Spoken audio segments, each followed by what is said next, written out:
नमस्कार sir. Sir सत साहब। सर क्या नाम है आपका? जी मेरा नाम अजय भारती है। अजय जी, आप कहाँ से हैं? मैं गुड़ियारी रायपुर छत्तीसगढ़ से हूँ सर। अजय जी, संत रामपाल जी महाराज से नाम दीक्षा आपने कब ली? सर मैं संत रामपाल जी महाराज जी से नाम उपदेश 14/10/2019 में लिया है जी। संत रामपाल जी महाराज से नाम दीक्षा लेने से पहले आप क्या भक्ति साधनाएं करते थे? मैं शंकर भगवान मेरा इष्ट देवता था। मैं उसकी पूजा पाठ करता था, नवरात्रि उपवास भी रहता था, 9 दिन उपवास भी रहता था। घर में लड्डू गोपाल भी रखा हुआ था, मैं उसकी भी पूजा पाठ करता था। मतलब सर जी मैं बताऊं क्या कि जैसे माताएं बहनें जैसे भक्ति करते थे, मैं सेम वैसे ही भक्ति करता था। 15-15 दिन में एकादशी उपवास भी रहता था। लेकिन भगत जी मुझे कोई लाभ नहीं हुआ। सबसे बड़ा विडंबना की बात यह है कि मेरी भक्ति बिल्कुल शास्त्र के विपरीत चल रही थी, जिसके कारण मैं नशे में भी बहुत पड़ गया था भगत जी।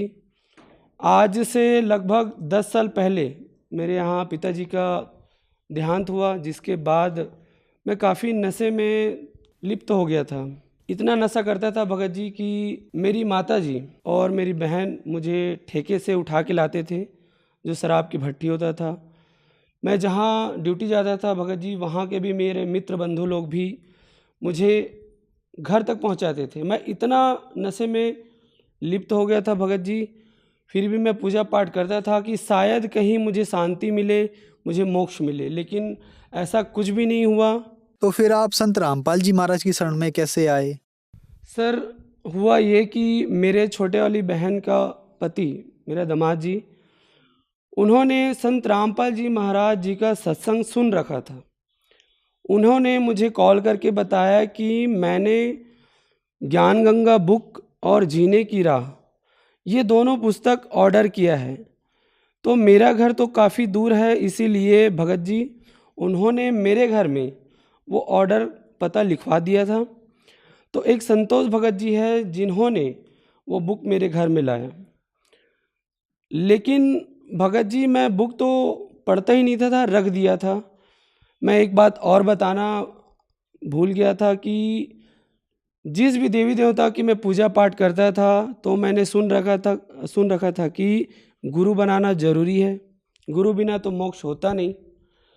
तो मैंने गुरु ढूंढा कि कौन से गुरु जो मुझे सच्चा ज्ञान दे सके और सच्ची भक्ति दिला सके और जो मुझे इस पृथ्वी लोक से मोक्ष दिला सके। तो मेरा एक मित्र था जिन्होंने मुझे राय दिया कि आप राधा स्वामी पंथ में जाइए। सर मैं 5 साल तक राधा स्वामी पंथ में जुड़ा रहा, लंगर सेवा भी करता था और उनके बताए हुए भक्ति साधना भी करता था। रात के 3 बजे मैं उठ के उसकी भक्ति करता था, साधना करता था, फिर भी मुझे कोई भी लाभ नहीं हुआ भगत जी।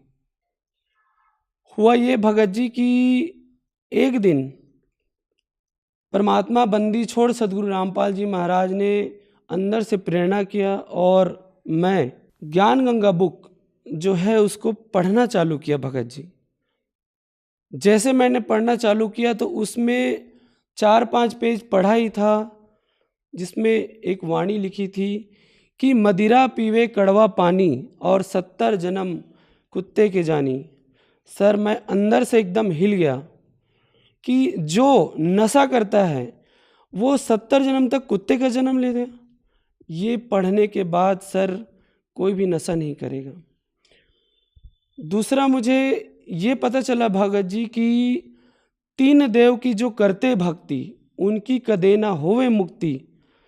जिस देवी देवताओं की मैं पूजा पाठ करता था, ब्रह्मा विष्णु महेश दुर्गा गणेश, ये तो सब नासवान हैं, इनकी भी जन्म मृत्यु होती है। सर इनके भी आयु सुनिश्चित कर रखी है विधाता ने, और इनकी भी जन्म मृत्यु होती है, तो मुझे कैसे मोक्ष दिला पाएंगे। फिर भगत जी मैं ज्ञान गंगा बुक पढ़ा। पढ़ने के बाद मुझे लगा कि ज्ञान तो सही है। फिर मैं तो राधा स्वामी पंथ में था भगत जी।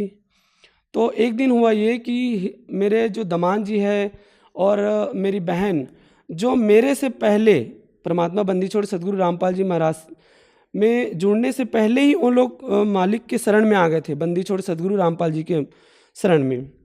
तो अचानक हिसार जाने का मेरे घर में कार्यक्रम बना और मुझे भी उनमें सम्मिलित होने के लिए कहा गया, लेकिन मैं अज्ञानी था। अपने अज्ञानवश मैं मना करता गया कि नहीं, मैं राधा स्वामी पंथ में हूँ तो मैं नहीं जाऊँगा।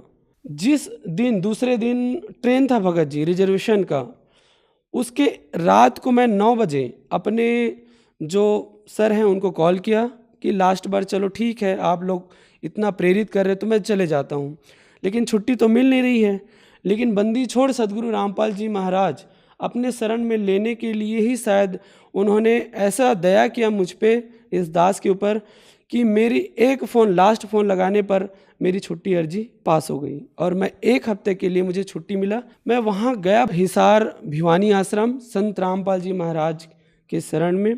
जैसे ही मैं आश्रम के दहलीज को पार करके अंदर गया भगत जी, वहाँ का नज़ारा देख के कि वहाँ जितने भी बहनें थी, माई थी, भाई लोग थे, उनका व्यवहार, सत साहब जी आप यहाँ बैठिए जी, सत साहब जी, वहाँ का आदर सम्मान और भक्ति साधना देख के भगत जी मैं अंदर से इतना गदगद हो गया।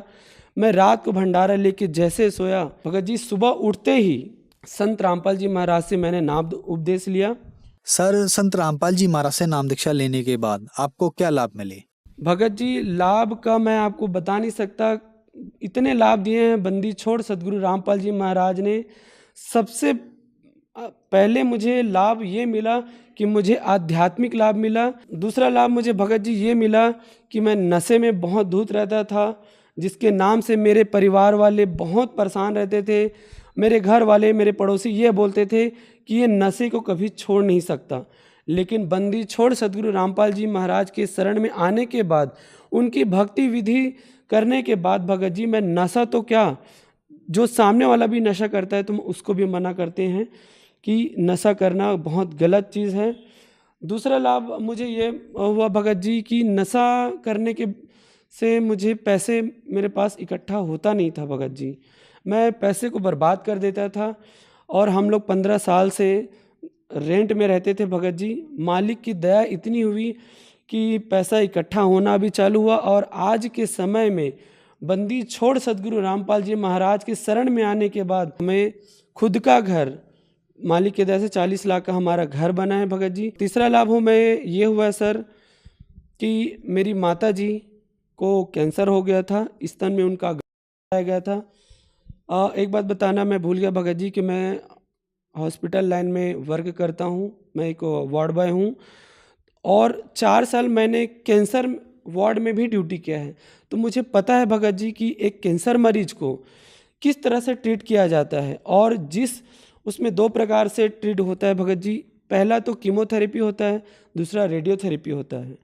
इन दोनों थेरेपियों से मरीज की स्थिति इतनी खराब हो जाती है कि क्या बताएं भगत जी। हम लोग डर गए थे कि माता जी का कैंसर बताया गया, डॉक्टर ने कहा कि ऑपरेशन करना पड़ेगा। तो हमने कहा कि ऑपरेशन करने से क्या होगा, तो उन्होंने कहा कि ऑपरेशन करने से शायद जान बच सकती है। लेकिन हमने जैसे जांच कराया भगत जी, तो डॉक्टर ने साफ मना कर दिया कि माता जी का उम्र ज़्यादा हो चुका है, हम लोग ऑपरेशन नहीं करेंगे, ऐसे ही आपको ज़िंदगी भर तक आपकी माँ को दवाई खानी पड़ेगी। भगत जी चूँकि मैं हॉस्पिटल लाइन में हूँ तो मुझे पता है कि माता जी का जो कैंसर था वो 3rd स्टेज में था, डॉक्टर ने भी स्पष्ट बता दिया था। तो डॉक्टर ने मना कर दिया कि ऑपरेशन नहीं करेंगे, आप जितना दिन तक अपनी माँ को घर में ले जा सकते हो, जितना दिन जिंदा रह सकते हैं उतना दिन रहने उसको घर में रखो, 3rd स्टेज का कैंसर है। तो भगत जी हमने अपने भगत भाइयों से पूछा तो भगत भाई ने बताया कि परमात्मा बंदी छोड़ सदगुरु रामपाल जी से अरदास लगाई। हमने बंदी छोड़ सदगुरु रामपाल जी महाराज से अरदास लगाई।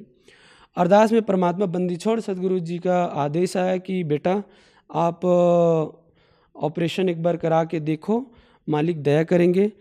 मैं बताऊं क्या सर, जैसे हम लोग परमात्मा का आदेश आया, हम लोग हॉस्पिटल गए और ऑपरेशन कराया भगत जी, 1 रुपया का भी दवाई माता जी को खाना नहीं पड़ा और जो डॉक्टर कैंसर है बताते थे, वही डॉक्टर के मुख से हमने ये सुना भगत जी कि ये चमत्कार कैसे हो गया, ये तो कैंसर था, वो भी 3रा स्टेज का। तो रिपोर्ट तो निगेटिव आया। भगत जी वापसी के लिए बॉम्बे भेजा जाता है टुकड़े को, वहाँ से रिपोर्ट आया बिल्कुल निगेटिव आया। तो ये लाभ हुआ भगत जी हमें। और 5वां लाभ भगत जी ये हुआ कि मेरी पत्नी है, उनको बवासीर हो गया था।